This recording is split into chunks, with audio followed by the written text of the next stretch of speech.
video is presented by Tender Experts.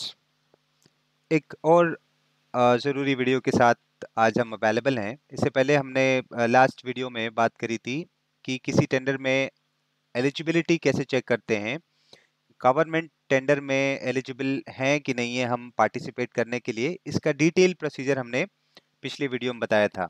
अगर किसी को रेफर करना चाहें तो आप हमारे प्रीवियस वीडियो चैनल पे जाकर रेफर कर सकते हैं, या आप सर्च कर सकते हैं how to check tender eligibility for government tender. इस पे हमने दो वीडियोस डाले हैं जिसमें आपको डिटेल में हमने इन्फॉर्मेशन बताई है कि किस तरह से आपको पता चलेगा कि किसी टेंडर में आप पार्टिसिपेट कर सकते हैं कि नहीं कर सकते हैं, यानी आपकी एलिजिबिलिटी है कि नहीं है, और क्या क्या चीज़ों की रिक्वायरमेंट होती है किसी टेंडर में पार्टिसिपेट करने के लिए। ये पहली वीडियो थी। इसके बाद ये उसके कंटिन्यूशन में हमारी दूसरी वीडियो है जिसमें जब एक बार आपको पता चल जाता है कि टेंडर में मेरी एलिजिबिलिटी है, यानी मैं इस टेंडर में पार्टिसिपेट कर सकता हूँ, इस टेंडर के लिए मैं इंटरेस्टेड हूँ, तो अब हम बात करेंगे कि उस टेंडर में पार्टिसिपेट करेंगे कैसे।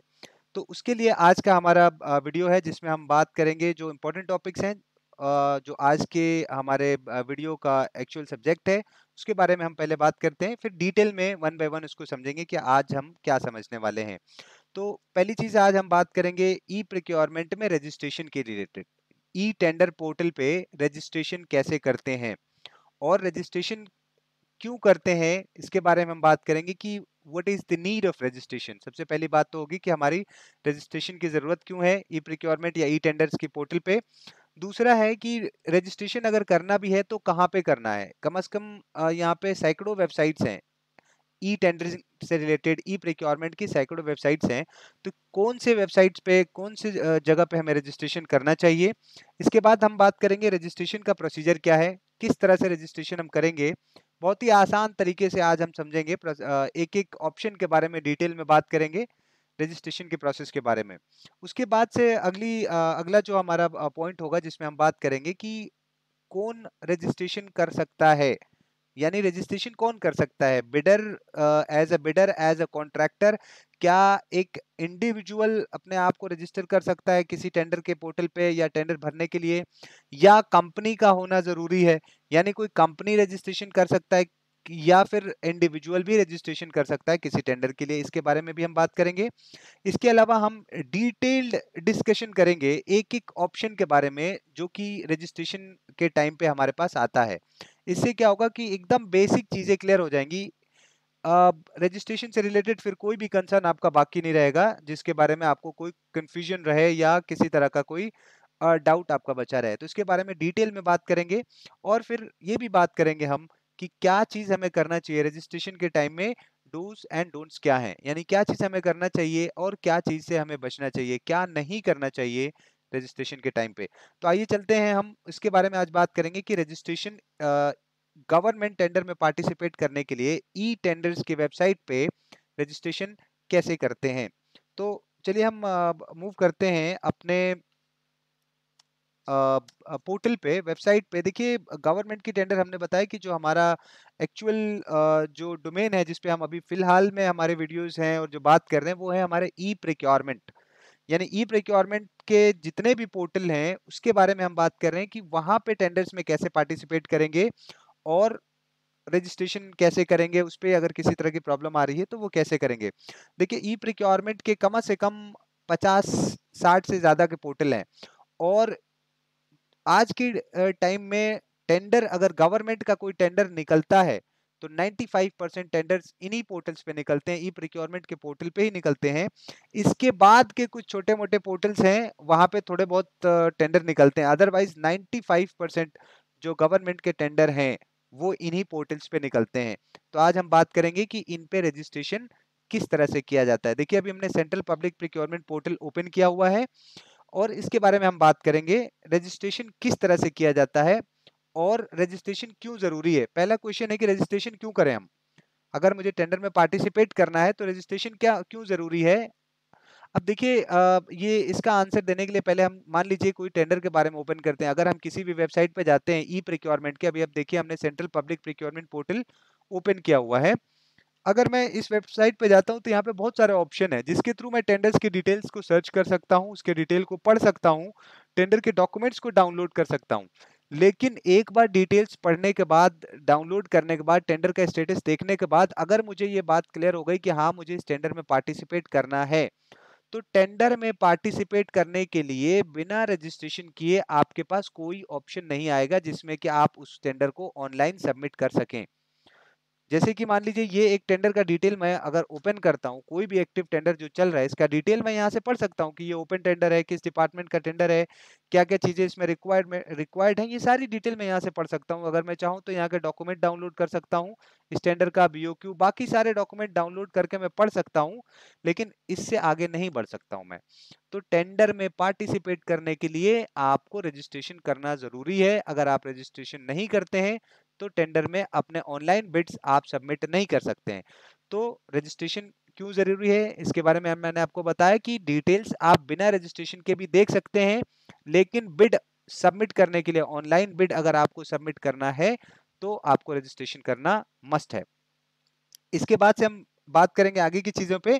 पहली चीज की रजिस्ट्रेशन तो क्यों करना है ये हमने टेंडर आप का कोई भी बात समझ डिटेल ली। मिलता है। अब हम बात देखिए करते हैं टेंडर्स कि की डिटेल्स रजिस्ट्रेशन बहुत कहाँ जगह पे से हमें करना है, मिल सकते हैं। हम हो कहाँ सकता पे है कि करना हमने है। न्यूज़पेपर में कोई टेंडर देखा हो सकता है कहीं से एडवर्टाइजमेंट मिल गया, किसी डिपार्टमेंट का नाम मिल गया, या डिपार्टमेंट से डायरेक्ट हमें पता चल गया कि वेबसाइट पे टेंडर आया हुआ है, उसमें पार्टिसिपेट करना है, या कहीं से भी हमें कोई टेंडर का डिटेल मिलता है तो पहले हमें उस वेबसाइट पे जाना पड़ेगा। जैसे ये हमारा सेंट्रल पब्लिक प्रोक्योरमेंट पोर्टल का टेंडर है।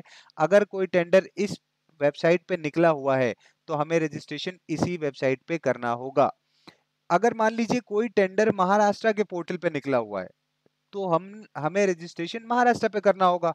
यानी कि जिस स्टेट के पोर्टल पे टेंडर निकला है उस पोर्टल पे रजिस्ट्रेशन करना होगा आपको। एक जगह रजिस्ट्रेशन अगर आपने कर लिया तो वो सिंगल रजिस्ट्रेशन सारे जगह पे काम नहीं करता है। तो आपको ये बात को मेक श्योर करना पड़ेगा कि रजिस्ट्रेशन उस पोर्टल पे करना है जिस पोर्टल पे वो टेंडर दिखाई दे रहा है, एक्टिव दिख रहा है। अगर टेंडर महाराष्ट्र पे निकला है तो महाराष्ट्र पे हमें जाना होगा। अगर वेस्ट बंगाल के पोर्टल पे निकला है तो वेस्ट बंगाल के पोर्टल पे हमें जाकर रजिस्ट्रेशन करना पड़ेगा। रजिस्ट्रेशन का प्रोसेस बिल्कुल सेम है। तो आइए हम बात करते हैं यहाँ पे कि रजिस्ट्रेशन कैसे करते हैं। तो यहाँ पे देखिए होम पेज पे ई प्रोक्योरमेंट के जितने भी पोर्टल हैं सबके फॉर्मेट बिल्कुल सेम है, डिजाइनिंग बिल्कुल सेम है। तो बिल्कुल ऐसे ही आप जाएंगे किसी भी ई प्रोक्योरमेंट के पोर्टल पे, चाहे महाराष्ट्र पे चले जाइए, ई टेंडर्स पे चले जाएं, डिफेंस पे चले जाइए, बीएचईएल पे चले जाइए, या एनटीपीसी पोर्टल, किसी भी पोर्टल पे आप चले जाइए, आपको यहाँ पे वो टेंडर का जो फॉर्मेट है, जो पोर्टल का फॉर्मेट है, वो बिल्कुल ऐसा ही दिखाई देगा। तो आइए यहाँ पे बिल्कुल होम पेज पे आप देखेंगे इधर राइट हैंड साइड पे ऑप्शन है ऑनलाइन बिडर एनरोलमेंट का। इस पे आपको क्लिक करना है। ब्राउजर इस समय आप कोई भी यूज कर सकते हैं, Google Chrome, Firefox, internet explorer. Registration के टाइम पे ब्राउजर का कोई इश्यू नहीं है, आप ये यूज कर सकते हैं। तो ऑनलाइन बिडर एनरोलमेंट पे क्लिक करेंगे। देखिए ये वन टाइम एक्टिविटी है, इस चीज को भी ध्यान रखना है आपको। आपने एक बार रजिस्ट्रेशन कर लिया तो हमेशा के लिए आपकी आईडी बन गई, आपको फिर से बार बार करने की जरूरत नहीं है। एक बार रजिस्ट्रेशन करना है। अगर आप पहले से रजिस्टर्ड हैं तो आप सीधा टेंडर में पार्टिसिपेट करना शुरू करेंगे, आपको रजिस्ट्रेशन फिर से करने की जरूरत नहीं है। हर बार टेंडर में पार्टिसिपेट करने के लिए आपको रजिस्ट्रेशन करने की जरूरत नहीं है, वन टाइम रजिस्ट्रेशन आपको करना है। यहाँ पे आप ऑनलाइन बिड एनरोलमेंट पे क्लिक करेंगे और यहाँ से डिटेल्स आपको भरने के लिए ऑप्शन आएगा। ये सारे डिटेल्स के बारे में हम वन बाय वन बात करेंगे कि कहाँ पे क्या चीज की जरूरत है। इससे पहले मैं आपको बता दूं कि जो रजिस्ट्रेशन है ये ई प्रोक्योरमेंट के ज्यादातर जो वेबसाइट है वो सब फ्री ऑफ कॉस्ट है, कोई चार्ज नहीं लगना है, सब फ्री है। किसी भी तरह का रजिस्ट्रेशन चार्ज आपको नहीं देना है। दो चार पोर्टल्स को छोड़ के, जैसे कि दिल्ली का जो ई प्रोक्योरमेंट का पोर्टल है, उड़ीसा है, एमपी है और पंजाब है, ये चार पोर्टल्स हैं जिन पे ईयरली रजिस्ट्रेशन के कुछ चार्जेस हैं।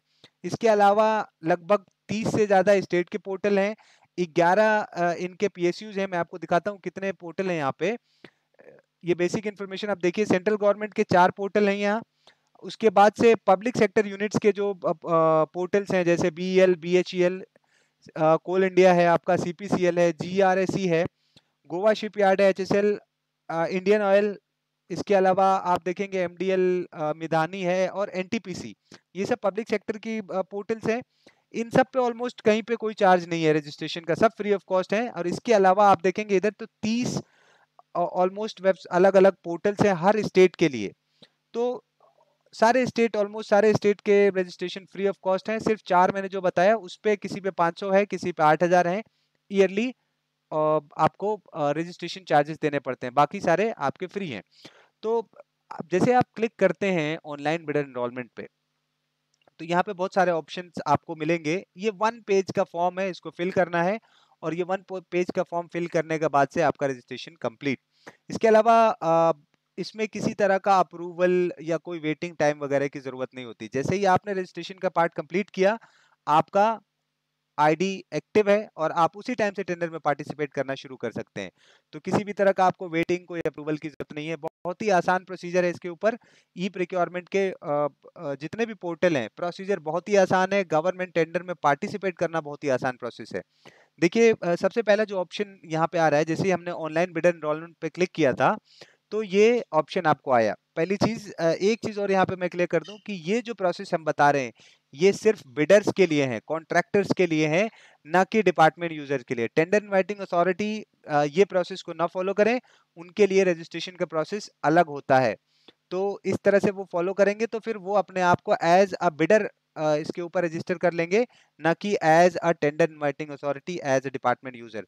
सो मैं आगे कभी वीडियो लेके आऊंगा जिसमें गवर्नमेंट डिपार्टमेंट्स किस तरह से रजिस्टर होते हैं उसके बारे में बताएंगे। तो ये प्रोसेस सिर्फ बिडर, यानी कि जो भी कॉन्ट्रैक्टर है, सर्विस प्रोवाइडर हैं, मैन्युफैक्चरर्स है, जो लोग टेंडर में पार्टिसिपेट करना चाहते हैं, उन लोग को के लिए ये प्रोसेस है। इसके अलावा एक और क्वेश्चन था कि कौन रजिस्ट्रेशन कर सकता है। जैसे कोई कंपनी ही सिर्फ कर सकती है रजिस्ट्रेशन, या कोई individual, as an individual unemployed engineer, या कोई भी, जैसे मेरी एक दुकान हो, क्या मैं रजिस्ट्रेशन कर सकता हूँ, किसी टेंडर में पार्टिसिपेट कर सकता हूँ कि नहीं कर सकता हूँ। मैं छोटा मोटा मैन्युफैक्चरर हूँ, या मेरे पास, मैं होलसेलर हूँ, रीसेलर हूँ, मैं क्या रजिस्ट्रेशन कर सकता हूँ। ऑथराइज डीलर हूँ, मैं रजिस्ट्रेशन कर सकता हूँ कि नहीं कर सकता हूँ, और उसका क्या प्रोसीजर है। तो इस बारे में मैं आपको बताना चाहता हूँ कि रजिस्ट्रेशन कोई भी कर सकता है और टेंडर में पार्टिसिपेट कोई भी कर सकता है, एज एन इंडिविजुअल हो या एज ए कंपनी। कोई भी पार्टिसिपेशन कर सकता है टेंडर के अंदर, और रजिस्ट्रेशन कोई भी कर सकता है। अब ये पता करना है कि मैं इसमें कर सकता हूँ, किस टेंडर में मैं पार्टिसिपेट कर सकता हूँ एज ए कंपनी और एज एन इंडिविजुअल, और किस टेंडर में मैं नहीं कर सकता हूं। इसके लिए हमारे प्रीवियस वीडियो को आप रेफर कीजिए, उसमें पूरे डिटेल में हमने बताया है कि किसी टेंडर में आप पार्टिसिपेट कर सकते हैं या नहीं कर सकते, उसको कैसे चेक किया जाता है। पूरा डिटेल इंफॉर्मेशन हमने प्रीवियस वीडियो में दिया हुआ है, आप रेफर कर सकते हैं। मैं कोशिश करूंगा इसके डिस्क्रिप्शन लिंक में उसका लिंक भी दे देता हूं, और आप यूट्यूब पे भी सीधा सर्च कर सकते हैं, how to check eligibility for government tenders.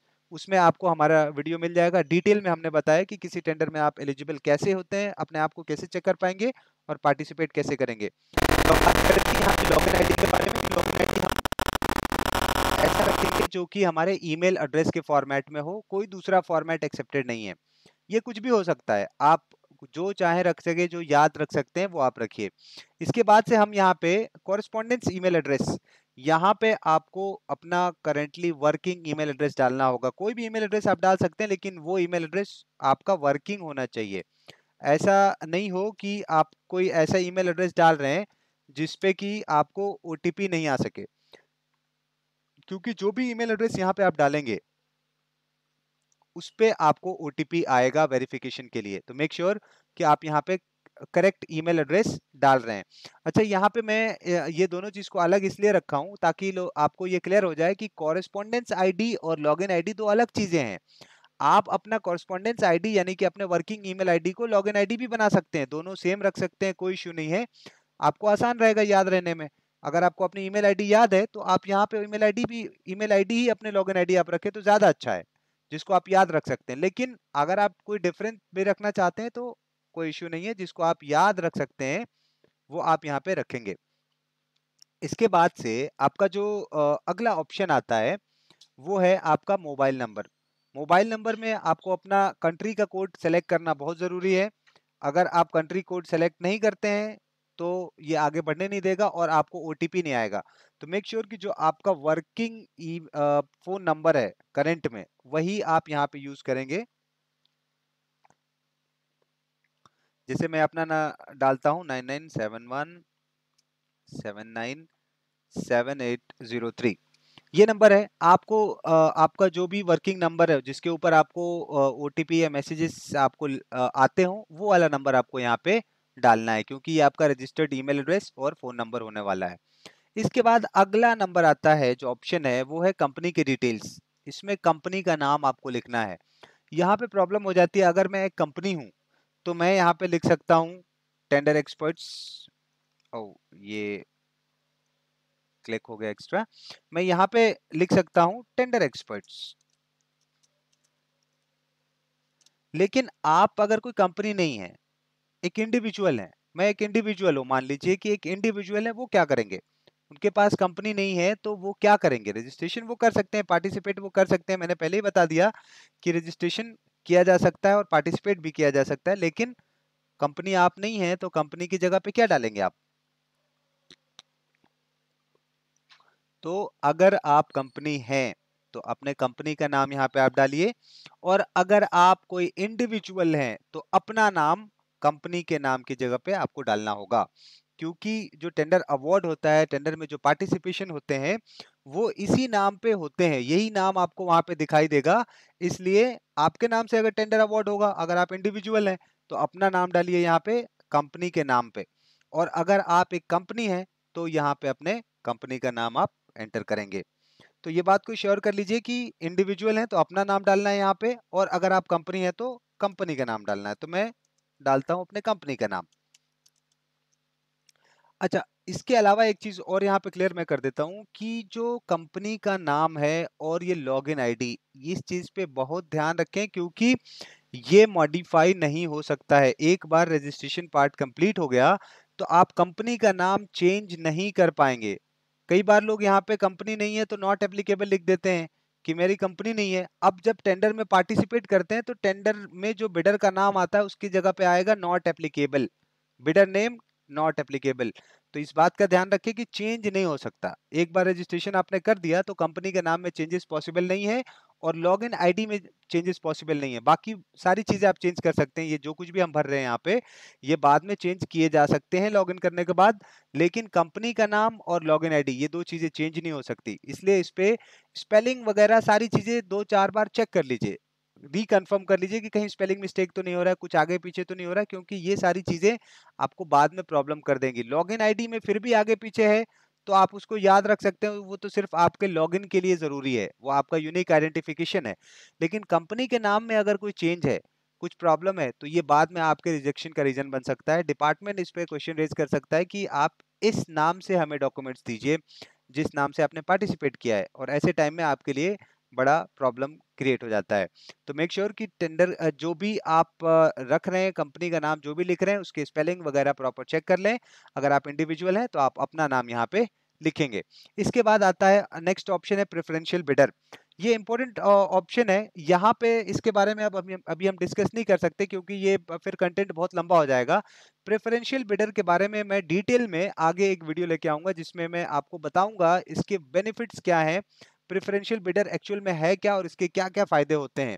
इसके बारे में हम आगे इसके डिस्कस करेंगे। फिलहाल के लिए रजिस्ट्रेशन के टाइम पे आप डिक्लेयर कीजिए कि अगर आप प्रेफरेंशियल बिडर हैं, यानी अगर आप इस पे यस पे क्लिक करते हैं तो आपके पास दो ऑप्शन आएगा कि क्या आप एमएसएमई रजिस्टर्ड हैं या मेक इन इंडिया में रजिस्टर्ड हैं। तो अगर इनमें से किसी में भी मैं अगर रजिस्टर्ड हूं तो मैं सेलेक्ट कर लूंगा कि हाँ मैं एमएसएमई हूं या मैं मेक इन इंडिया में रजिस्टर्ड हूं। बस इतना ही डिक्लेयर करना होता है, इससे ज्यादा अभी फिलहाल यहाँ पे इसकी कोई जरूरत नहीं होती है। अगर आप हैं तो यहाँ पे डिक्लेयर करें, अगर नहीं है रजिस्टर्ड या इसके इस कैटेगरी में नहीं आते आप, तो आप इसको अनचेक रखेंगे। अब एमएसएमई होने के फायदा क्या है, यहाँ पे डिक्लेयर करने के क्या फायदे हैं, MSME, make in India, NSIC, इन सब के क्या बेनिफिट्स हैं, और प्रेफरेंशियल बिडर ऑप्शन ऑप्ट करने का क्या बेनिफिट है, इसके बारे में मैं आगे का भी वीडियो लेके आऊंगा डिटेल में, जिसके बारे में मैं आपको बताऊंगा कि एमएसएमई, एनएसआईसी या प्रेफरेंशियल बिडर होने के क्या क्या बेनिफिट्स हैं, उसको कैसे यूटिलाइज किया जाता है। फिलहाल में मैं इस ऑप्शन को अनचेक रखता हूं क्योंकि मैं इसमें रजिस्टर्ड नहीं हूं।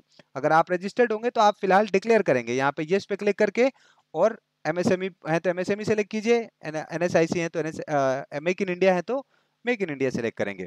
फिलहाल इसको सेलेक्ट करने के बाद से आप यहाँ पे रजिस्ट्रेशन नंबर का नेक्स्ट ऑप्शन है रजिस्ट्रेशन नंबर।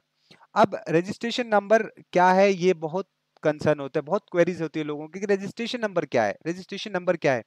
देखिए अपने इंडिया में एक कॉन्सेप्ट बिजनेस का ऐसा है जिसमें हमारे पास कंपनीज को रजिस्ट्रेशन करवाने की बहुत कम टेंडेंसी है लोगों में। प्रोप्राइटरशिप में ज़्यादातर कंपनीज चल रही हैं, या बहुत सारी कंपनीज हैं जो चल रही हैं, काफ़ी पुरानी कंपनीज हैं, लेकिन रजिस्ट्रेशन, कोई प्रॉपर रजिस्ट्रेशन उनके पास नहीं है। एक्चुअल में रजिस्ट्रेशन नंबर होता क्या है? किसी कंपनी का रजिस्ट्रेशन नंबर उसका CIN नंबर होता है, यानी कि सर्टिफिकेट ऑफ इनकॉर्पोरेशन। तो आप अगर रजिस्टर्ड हैं, आपके पास CIN नंबर है, तो आप यहाँ पे लिखिए CIN नंबर। अदरवाइज जनरली मैं एक इंडिविजुअल हूँ, प्रोपराइटर हूँ, मेरे पास इवन देखिए प्रोपराइटरशिप भी रजिस्ट्रेशन होता है। अगर मैं प्रोपराइटर हूँ तो प्रोपराइटरशिप की भी रजिस्ट्रेशन होती है और उसके नंबर्स भी आते हैं रजिस्ट्रार के यहाँ से। ये सारे रजिस्ट्रेशन होते हैं, LLP है या प्राइवेट लिमिटेड है, लिमिटेड लाइबिलिटीज हैं, ये सारे केसेस में रजिस्ट्रेशन होते हैं। लेकिन अपने यहाँ इंडिया में एक कंपनी के नाम से बैंक अकाउंट लोग ओपन कर लेते हैं, उसके बाद बोलते हैं मैं प्रोपराइटर हूँ। तो ऐसे ही ज़्यादातर कंपनीज चलती हैं, इसमें कोई इतना बड़ा कंसर्न नहीं है। अब नहीं है अपने पास रजिस्ट्रेशन नंबर तो कोई इश्यू नहीं है, ये सिर्फ रिकॉर्ड्स के लिए है। अगर आपके पास है तो आप डालेंगे, नहीं है तो आप यहाँ पे नॉट एप्लीकेबल लिखेंगे, नॉट एप्लीकेबल लिखिए या NA लिखिए, कोई दूसरा नंबर यहाँ पे मत डालिए। अगर आपके पास CIN नंबर है तो CIN नंबर डालिए यहाँ पे, अदरवाइज कोई दूसरा, जैसे GST, बहुत लोग बोलते हैं हमारे पास GST है, GST कंपनी का रजिस्ट्रेशन नहीं होता है। GST नंबर आप यहाँ पे मत डालिए। अंदर लॉगिन करने के बाद से GST का नंबर एंटर करने का ऑप्शन आपको मिलेगा। कुछ लोग बोलते हैं उद्योग आधार का डिटेल डाल दूं मैं यहाँ पे, उद्योग आधार, MSME, NSIC के सारे डिटेल अंदर डालने के ऑप्शन मिलेंगे, वेरीफाई करे जाएंगे और वो डिटेल्स अंदर डाले जाएंगे। उनको यहाँ डालने का कोई मतलब नहीं है। रजिस्ट्रेशन नंबर मतलब कंपनी का रजिस्ट्रेशन नंबर होता है। अगर आपके पास नहीं है, आपकी कंपनी की यूनिक आइडेंटिटी कोई नहीं है, कोई इश्यू नहीं है, आप यहाँ पे नॉट एप्लीकेबल लिखे, कोई प्रॉब्लम नहीं है, आप रजिस्ट्रेशन कर सकते हैं और कभी कोई ऐसा कंसर्न नहीं आएगा कि आपने नंबर क्यों नहीं डाला है, क्योंकि अक्सर लोग के पास नहीं होता है और ऐसे ही रजिस्ट्रेशन होता है। क्योंकि ये फील्ड को मैंडेटरी किया गया है, यहाँ पे मैंडेटरी एक्चुअल में ये होना नहीं चाहिए था, अब मैंडेटरी है तो आपको यहाँ पे नॉट एप्लीकेबल लिखना पड़ेगा। अदरवाइज आप यहाँ पे CIN नंबर आपका है तो CIN नंबर लिखिए। मैं फिलहाल नॉट एप्लीकेबल लिखता हूँ। अगला ऑप्शन है आपका रजिस्टर्ड एड्रेस। रजिस्टर्ड एड्रेस में आप अपने कंपनी का एड्रेस डालिए, अपने कंपनी का जो भी एड्रेस है वो डालेंगे यहाँ पे। एक चीज का ध्यान रखेंगे कि यहाँ पे जो एड्रेस हम डालते हैं, स्पेशल कैरेक्टर का यूज मत करें, जैसे कि कॉमा। अब जैसे मैंने लिख दिया प्लॉट नंबर 50, कॉमा नोएडा, ये कॉमा लगा लगा के जो चीजें मैं लिख रहा हूँ, ये कोशिश करें कि रजिस्ट्रेशन डिटेल में मत रखें कॉमा वगैरह, स्पेस सिर्फ अलाउड है, स्पेस यूज कीजिए। हालांकि अभी रिसेंट के अपडेट में इन्होंने इस चीज को चेंज करने का ऐसा आश्वासन तो दिया था कि इसको चेंज कर दिया जाएगा, ताकि कुछ इन सब जगहों पे ये आपका डिटेल ले सके, स्पेशल कैरेक्टर ले सके। लेकिन फिलहाल मेरा एडवाइस यही है, क्योंकि ये स्पेशल कैरेक्टर आप लेंगे तो हो सकता है आपको प्रॉब्लम हो, तो स्पेस करके सारा एड्रेस आप यहाँ पे लिखेंगे, स्पेशल कैरेक्टर आप यूज नहीं करेंगे। इसके बाद से अगला ऑप्शन है आपका नेम ऑफ पार्टनर और डायरेक्टर्स के। तो अपने डायरेक्टर, अगर सिंगल डायरेक्टर है, सिंगल का डायरेक्टर MD का नाम लिखिए, मल्टीपल डायरेक्टर्स हैं या मल्टीपल पार्टनर्स हैं तो उनके पार्टनर्स के नाम लिखिए, और अगर सिंगल हैं तो सिंगल पार्टनर का नाम, जो भी XYZ जो भी आपके पार्टनर्स हैं या डायरेक्टर हैं, आप उनका नाम लिखेंगे। इसमें कोई एक्सप्लेनेशन की खास जरूरत नहीं है। इसके बाद से आपका नेक्स्ट ऑप्शन आता है, ये है आपका कि आप टाइप सेलेक्ट करेंगे कि आप इंडियन हैं या फॉरेनर हैं। फॉरेनर के लिए फॉरेन का ऑप्शन सेलेक्ट करेंगे, इंडियन है तो इंडियन है। इंडियन में आप अपने सिटी का नाम लिखेंगे, जो भी आपका सिटी पड़ रहा है। इसके बाद से आप अपना स्टेट सेलेक्ट करेंगे, जैसे यहाँ पे ड्रॉप डाउन में आपको सारे स्टेट्स मिल जाएंगे। पिन कोड आपको जो भी लिखना है, जो वहाँ का पिन कोड है। इसके बाद से आप को अपना पैन या टैन नंबर यहाँ पे लिखना है, तो इसमें भी कोई क्लैरिफिकेशन की जरूरत नहीं है, पैन और टैन नंबर आपके पास होना ही चाहिए। पैन नंबर है तो आपको डालिए, मैंडेटरी फील्ड है, यहाँ पे बिना डाले आप आगे नहीं बढ़ सकते हैं। तो आप यहाँ पे पैन या टैन नंबर जो भी आपके पास अवेलेबल है वो आप डालेंगे। तो मैंने मान लीजिए ये डिटेल यहाँ पे डाल दिया। इसके बाद से एस्टेब्लिशमेंट ईयर आपको लिखना है, जब भी आपकी कंपनी एस्टेब्लिश हुई है। नेचर ऑफ बिजनेस क्या है? नेचर ऑफ बिजनेस में भी बहुत लोगों के क्वेरीज होते हैं कि नेचर ऑफ बिजनेस में मैं क्या करूं। नेचर ऑफ बिजनेस देखिए, बेसिक आपका जो डिफाइन करता है ओवरऑल, ऐसा ऐसा वर्ड जो ओवरऑल आपके काम को डिफाइन करता है। जैसे कि मैं कॉन्ट्रैक्टर हूं, तो कॉन्ट्रैक्टर एक बेसिक लिख सकते हैं, लेकिन अगर मैं सिविल में काम करता हूं तो मैं सिविल कॉन्ट्रैक्टर लिख सकता हूं, सिविल कॉन्ट्रैक्टर हूं। या मैं कोई सर्विस प्रोवाइडर हूं तो सीधा मेरा सर्विस प्रोवाइडर होगा। आईटी में हूं तो आईटी सर्विस प्रोवाइडर होगा। या बेसिक अगर सॉफ्टवेयर में हूं तो सॉफ्टवेयर यहाँ पे लिखेंगे, सॉफ्टवेयर। इसी तरह से अगर आप कंसल्टेंसी करते हैं तो यहाँ पे आपका नेचर ऑफ बिजनेस कंसल्टेंसी होगा। अब कंसल्टेंसी आईटी के अंदर आप कंसल्टेंसी करते हैं, मैनेजमेंट के अंदर कंसल्टेंसी करते हैं, या किसी प्रोजेक्ट में कंसल्टेंसी करते हैं। बेसिक इस तरह का आपको कॉमन इंफॉर्मेशन, एक ऐसा वर्ड जो कि आपके पूरे काम को डिफाइन करता हो, वो चीज आपको लिखना है, आपके बिजनेस को डिफाइन करता हो, यानी आपके बिजनेस का नेचर क्या है। तो जैसे हमारा काम है कंसल्टेंसी का, तो हम यहाँ पे कंसल्टेंसी डालते हैं। आपके पास आप अपना, अगर आप कॉन्ट्रैक्टर हैं, सर्विस प्रोवाइडर हैं, या फिर किसी और फील्ड में है, आईटी में है, या हेल्थ इंश्योरेंस में है, तो आप लिखिए इंश्योरेंस में है तो इंश्योरेंस लिखिए, हेल्थ में है तो हेल्थ में लिखिए। या जिस भी सेक्टर में है जो आपको आपके बिजनेस का नेचर है, वो टर्म आप यहाँ पे यूज करेंगे। तो हमने लिख दिया कंसल्टेंट। अगला है लीगल स्टेटस। लीगल स्टेटस के अंदर देखिए 3-4 ऑप्शन है आपके पास। आप लिमिटेड कंपनी है, लिमिटेड कंपनी में भी क्वेश्चन होता है, मैं तो प्राइवेट लिमिटेड हूं, क्या मैं ये ऑप्शन सेलेक्ट कर सकता हूं? तो हाँ बिल्कुल, जो प्राइवेट लिमिटेड कंपनीज हैं वही ये ऑप्शन को सेलेक्ट करेंगे, लिमिटेड है। अंडरटेकिंग है अगर आप, तो अंडरटेकिंग सेलेक्ट कीजिए। ज्वाइंट वेंचर है, आप कई कंपनीज आपस में मिलकर किसी टेंडर में पार्टिसिपेट करना चाहती हैं, या कोई भी काम आप एज ए ज्वाइंट वेंचर करते हैं, तो अपने आप को ज्वाइंट वेंचर रजिस्टर कीजिए। प्रोप्राइटरशिप, पार्टनरशिप है, तो आप पार्टनरशिप, अगर पार्टनरशिप फॉर्म है तो पार्टनरशिप सेलेक्ट कीजिए। अगर इनमें से कोई भी आपका आपका उसमें नहीं आता है, यानी कि इन 4-5 जो ऑप्शन दिए हैं, 4, इसके अलावा अगर आपका कोई भी कैटेगरी आता है तो आप यहाँ पे अदर सेलेक्ट करेंगे। और अगला ऑप्शन है कंपनी कैटेगरी आपकी क्या है। तो कंपनी कैटेगरी में आपको फिर से यही सेलेक्ट करना है कि क्या आप माइक्रो है, स्मॉल है, मीडियम है। अगर एमएसएमई आप हैं तो एमएसएमई के अकॉर्डिंग माइक्रो, स्मॉल या मीडियम है। या फिर आप ऑक्सिलरी यूनिट हैं, प्रोजेक्ट अफेक्टेड पर्सन ऑफ हैं, कि या फिर एसएसआई हैं। इनमें से अगर कोई भी ऑप्शन आपका नहीं है, आपको लगता है कि इनमें से मैं किसी में फॉल नहीं करता हूं, तो आप अदर्स का यहाँ पे भी सेलेक्ट करेंगे। अगर आपके कोई भी ऑप्शन लीगल स्टेटस के अंदर अगर मैच करता है तो आप सेलेक्ट कीजिए। लिमिटेड अंडरटेकिंग जो भी है, जॉइंट वेंचर है या पार्टनरशिप है, तो आप सेलेक्ट करेंगे। और यहाँ पे अगर इनमें से कोई ऑप्शन आपके लिए सूटेबल नहीं है, 4 के अलावा भी बहुत सारे ऑप्शन होते हैं, तो अगर नहीं है तो आप अदर सेलेक्ट करके आगे बढ़ेंगे। इसके बाद अगला डिटेल है, अगला ऑप्शन आता है आपका कॉन्टैक्ट डिटेल्स का। तो कॉन्टैक्ट डिटेल्स में आप उनका डिटेल मेंशन करेंगे जिनसे कभी अगर कोई डिपार्टमेंट कम्युनिकेशन करना चाहे, तो कॉन्टैक्ट पर्सन कौन है आपके यहाँ के ऑर्गेनाइजेशन में। अगर इन केस आप टेंडर अवार्ड होते हैं या आपसे कोई फर्दर क्वेरी क्लैरिफिकेशन की जरूरत हो, तो किस से कॉन्टैक्ट किया जा सकता है, उनके डिटेल्स आप यहाँ पे मेंशन करेंगे। तो आप यहाँ पे जो भी नाम आपका होगा उनका नाम लिखेंगे, उनका एड्रेस, सॉरी उनका डेट ऑफ बर्थ आप सेलेक्ट करेंगे। कोई भी जो उनका एग्जैक्ट डेट ऑफ बर्थ है वो आप सेलेक्ट कर लेंगे। और सॉरी, मैं इधर डेट ऑफ बर्थ इधर होना चाहिए। कोई भी डेट ऑफ बर्थ आप exact date of birth select करेंगे। मैं यहाँ से कोई भी डेट सेलेक्ट कर रहा हूँ क्योंकि ये डेमोन्स्ट्रेशन है। बाकी उनका डेजिग्नेशन क्या है, हो सकता है कि आपके मैनेजर हो, डायरेक्टर हो, प्रोजेक्ट मैनेजर हो, जो भी आपके उनके डेजिग्नेशन है आप वहाँ पे मेंशन करेंगे।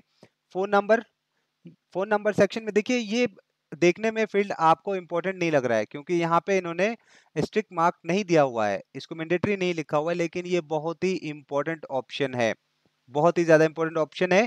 अगर आप इस फील्ड को नहीं भरते हैं तो आपका रजिस्ट्रेशन नहीं होगा, आपको एरर आएगा, बाद में कई तरह के प्रॉब्लम्स आते हैं इसको सबमिट करने के टाइम पे। फाइनली सबमिट करने के टाइम पे। तो लैंडलाइन नंबर आपके पास नहीं है तो मोबाइल के 3 नंबर्स इसके अंदर डालें या कोई भी वैल्यू इसके अंदर आपको भरना ही पड़ेगा। अदरवाइज इसको आप खाली करके सबमिट करेंगे, सबमिट तो होगा लेकिन अगले ही पेज पे ये हो सकता है सेशन आउट का एरर दे दे, 20 मिनट्स का एरर दे दे या कुछ और भी एरर दे देगा जो आप आसानी से पता नहीं कर पाएंगे। इसलिए आप इस बात का ध्यान रखें कि ये वाले फील्ड को जरूर फिल करना है, इवन ये मैंडेटरी फील्ड नहीं है। इसके बाद से आप यहाँ पे कैप्चा फिल करेंगे और कैप्चा फिल करने के बाद से फाइनली हमने ये सारा फॉर्म को फिल कर लिया है। ये देखिए अभी इसको एक्सप्लेन करने तो थोड़ा सा टाइम लग रहा है। अगर आपको एक्सप्लेन करने की ज़रूरत नहीं है तो मुझे नहीं लगता कि ये 5 मिनट से ज़्यादा का काम है। 5 मिनट भी बहुत है, मेरी टाइपिंग इतनी फास्ट नहीं है, हो सकता है आपकी अच्छी स्पीड हो। तो आप 5 मिनट भी इसको नहीं लगेगा आपको रजिस्ट्रेशन करने में। और यहाँ पे मैंने कर दिया सबमिट। सबमिट करने के बाद से पोर्टल आपको एक बार ये फाइनल डिटेल दिखाएगा। अभी देखिए मैंने बताया कि अगर वो आईडी यूनिक होनी चाहिए। यहाँ पे बिडर 10 कोई पहले से यूज कर रहा है, इसलिए ये आईडी मैं यूज नहीं कर सकता, मैं इस आईडी में चेंज करता हूँ क्योंकि ये आईडी यूनिक होगी हर यूजर के लिए। किसी ने पहले से अगर ये आईडी लिया हुआ है तो ये आप यूज नहीं कर सकते। तो इसलिए मैंने ये चेंज कर दी। आप कोशिश करें कि अपनी ईमेल आईडी यहाँ पे यूज करें क्योंकि आपकी ईमेल आईडी यूनिक होगी, कोई और वो ईमेल आईडी यूज नहीं कर रहा होगा तो वो अपने आप यूनिक हो जाएगा। मैंने इसको अलग अलग रखा ताकि आपको ये समझ में आ सके कि कॉरेस्पॉन्डेंस ईमेल आईडी और लॉगिन आईडी दो अलग अलग चीजें हैं। तो इसलिए क्योंकि कई बार क्या होता है कि कॉरेस्पॉन्डेंस मेल आईडी पे आपको कोई ईमेल इंटीमेशन आया है और लॉगिन आईडी आपकी कुछ और है, आप बार बार कोशिश करते हैं लॉगिन करने के लिए अपने कॉरेस्पॉन्डेंस ईमेल आईडी से, क्योंकि आप बोलते हैं हमारे इसी मेल पे तो आया है, कोई टेंडर का इनविटेशन आया है, कोई इंटीमेशन आया है, तो आपको लगता है इसी मेल पे आया है, इसी से हमें लॉगिन करना होगा। लेकिन नहीं, कॉरेस्पॉन्डेंस ईमेल आईडी आप कुछ भी रख सकते हैं और ये बाद में चेंज भी कर सकते हैं आप, लेकिन लॉगिन आईडी चेंज नहीं हो सकती और लॉगिन आईडी आपकी फाइनल आईडी होती है। इसलिए आप चाहें तो अपनी ईमेल आईडी को ही अपनी लॉगिन आईडी बनाएं ताकि आपको आसान रहे याद रहने में और आपको ये मिलने यूनिक फिर ढूंढने में की जरूरत नहीं पड़ेगी। आपके पास जो भी ईमेल आईडी है वो पहले से यूनिक होती है, कोई और यूज नहीं कर रहा होता है वो। तो एक बार फिर से मैं कैप्चा फिल करता हूँ यहाँ पे और मैं अब चलता हूँ, इसको सबमिट करता हूँ। अब देखते हैं फाइनली नेक्स्ट पेज पे ये पूरा डिटेल हमें शो कर रहा है कि आपने ये सारी डिटेल भरी हुई है। आप भी इस बात को एक बार चेक कर लें जब आपका एनरोलमेंट है। ये देखिए एक्नॉलेजमेंट आ गया कि इस डिटेल्स के साथ आपने रजिस्ट्रेशन कर लिया। रजिस्ट्रेशन अभी कंप्लीट नहीं हुआ है लेकिन ये आपके डिटेल सेव हो गए हैं। बस एक लास्ट काम ये रह गया कि आपने सिर्फ आईडी बनाई है, ये लॉगिन आईडी आपकी बन गई, पासवर्ड जनरेट नहीं हुआ। लॉगिन आईडी आपकी ये बन गई, 101 खाली था, ये मैंने लॉगिन आईडी देखा कि ये खाली है और ये एक्सेप्ट हो गया। अब ये मेरी लॉगिन आईडी हो गई। अब मुझे आगे इसमें कुछ नहीं करना है। नीचे आके यहाँ पे देखेंगे तो सेंड वेरिफिकेशन कोड का ऑप्शन आएगा। इस पे जैसे ही हम क्लिक करते हैं तो हमारे पास मेल पे और फोन, मेल और फोन यानी जो यहाँ पे मैंने फोन नंबर दिया है और जो मैंने रजिस्टर्ड मेल आईडी दी है, ये देखिए फोन नंबर जो मैंने दिया हुआ है यहाँ पे और जो यहाँ पे ईमेल आईडी दी हुई है, इन दोनों पे ओटीपी जाएगा। फर्स्ट टाइम पे हमें वो दोनों ही ओटीपी यहाँ पे एंटर करना पड़ेगा। फोन पे आया हुआ जो ओटीपी है वो यहाँ पे एंटर करेंगे और मेल पे आया हुआ जो ओटीपी है यहाँ पे एंटर करने के बाद से यहाँ पे नया पासवर्ड हमारे पास बनाने का ऑप्शन आ जाएगा। यहाँ पे बोलेगा आप पासवर्ड डालिए, उसको कंफर्म करेंगे पासवर्ड पासवर्ड को। इसके बाद से फिर हम ओटीपी यहाँ पे डालने के बाद से सबमिट करेंगे और हमारा आईडी और पासवर्ड क्रिएट हो गया। तो रजिस्ट्रेशन का पार्ट यहाँ पे हमारा कंप्लीट हो गया। ओटीपी के लिए अब मुझे थोड़ा सा वेट करना पड़ेगा और अभी वेट करने का अब मुझे इस पे ज़्यादा वो ज़रूरत नहीं महसूस हो रही क्योंकि रजिस्ट्रेशन का पार्ट कंप्लीट हो गया। ये सिर्फ लास्ट का ऑप्शन है जिसमें आपको ओटीपी डालना है और यहाँ पे कैप्चा डालने के बाद से मेल और फोन पे आया हुआ ओटीपी आप यहाँ पे डालने के बाद से आप कैप्चा यहाँ पे डालेंगे और आपका सक्सेसफुली पासवर्ड जनरेट हो गया।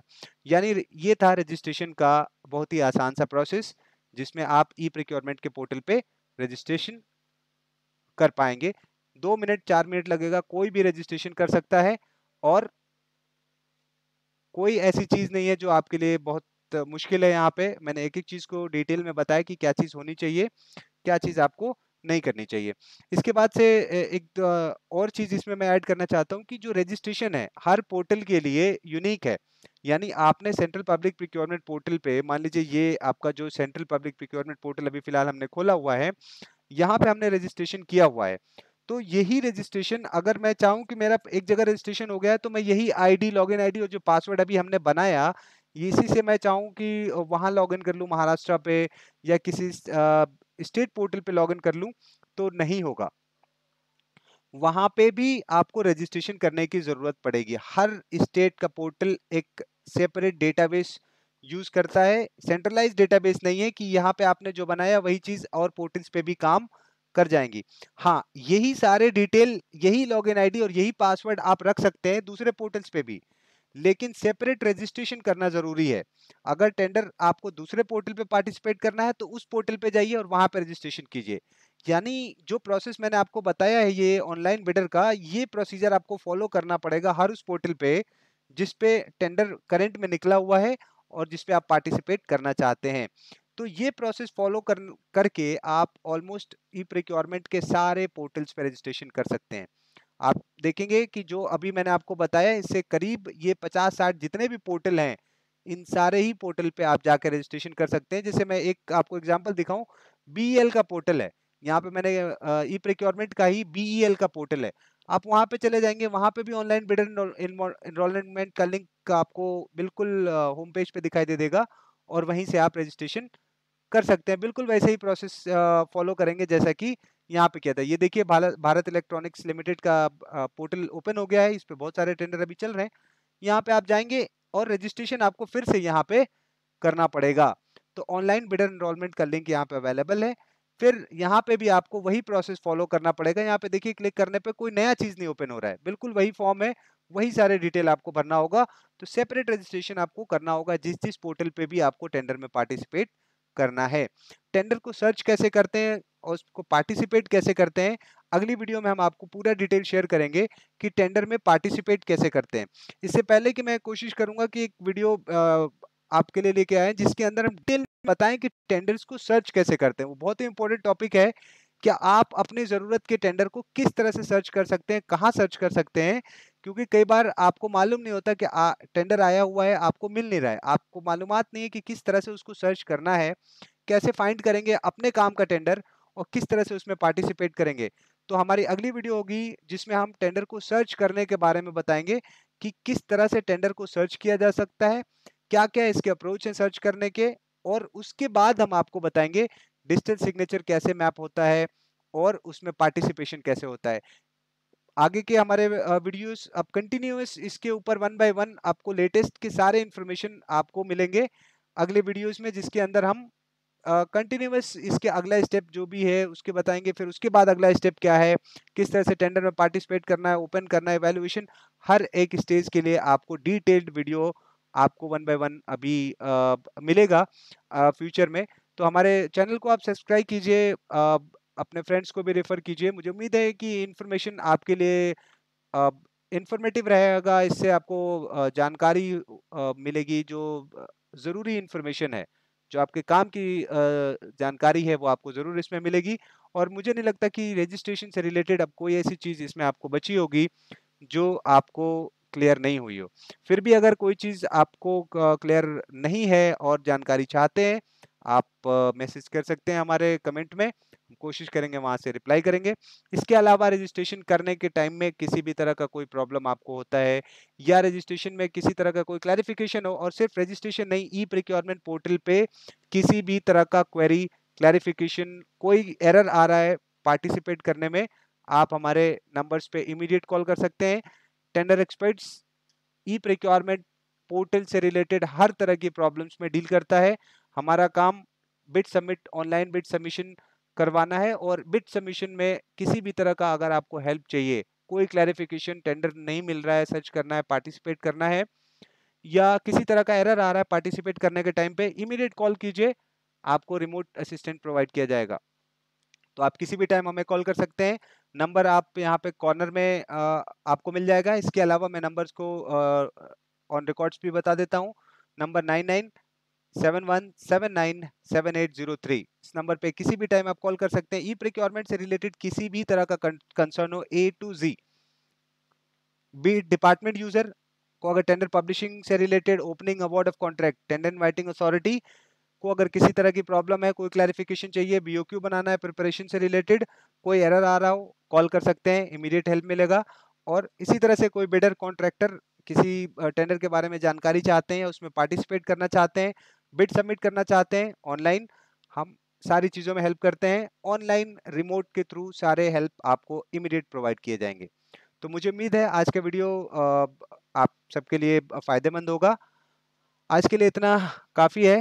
अब हम उम्मीद करते हैं अगले वीडियो में कुछ और इन्फॉर्मेटिव वीडियो के साथ। So thank you all for giving your precious time. We wish you a wonderful day ahead. Thank you.